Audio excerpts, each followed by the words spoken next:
Klatovech se koná třídenní konference pod hlavičkou společnosti Alfa Software, která má seznámit zejména mzdové účetní s legislativními změnami, které se chystají od nového roku. Jestli jsem správně počítala, je to 15. ročník 2023. Proč mám nad sebou ten deštník? Protože tyto konference jsou o mzdovém účetnictví a personalistice, které je velmi pestré, takže jsou to vlastně všechny barvy mzdového účetnictví. A je to i leitmotivem tohoto ročníku 2023.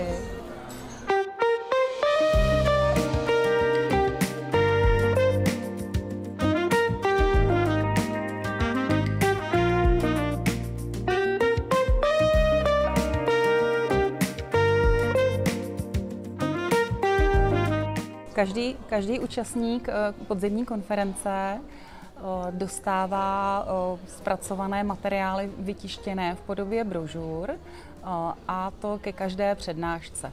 Letos máme 5 lektorů odborných a 1 lektora doprovodného.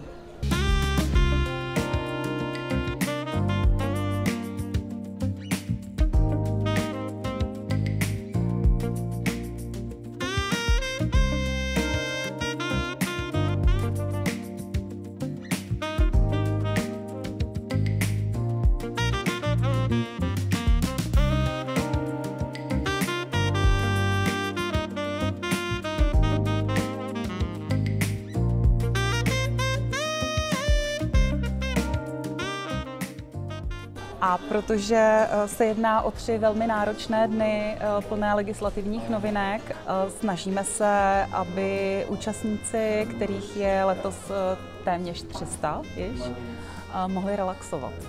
A relaxovat mohou i během přestávek tak, že navštíví výstavní stánky v předsálí, které nabízejí svoje rukodělné a hlavně regionální produkty. Také pomáháme potřebným.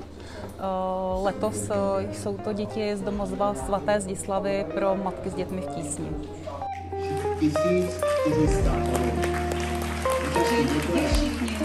dohromady tuto částku, která je o více jak polovinu větší, než byl minulý ročník.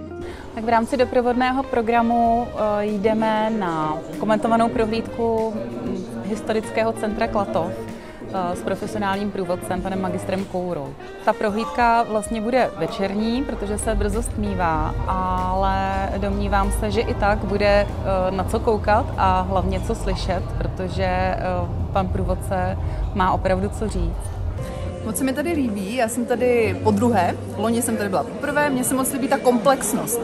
Přijdete, všechno krásně nachystáno, je o vás postaráno, včetně jídla, odborně, prostě super. A líbí se mi ten doprovodný program. Já jsem jezdím od roku 2007, takže už jsem opravdu jako pamětník, jako ty přednášky jsou úžasné. Všechny, vždycky, všechny ty jsou úžasné, protože je to perfektně všechno připravené, perfektně to navazuje. Ráda bych doplnila, že už si teď těším na příští rok a už to mám zadané v kalendáři.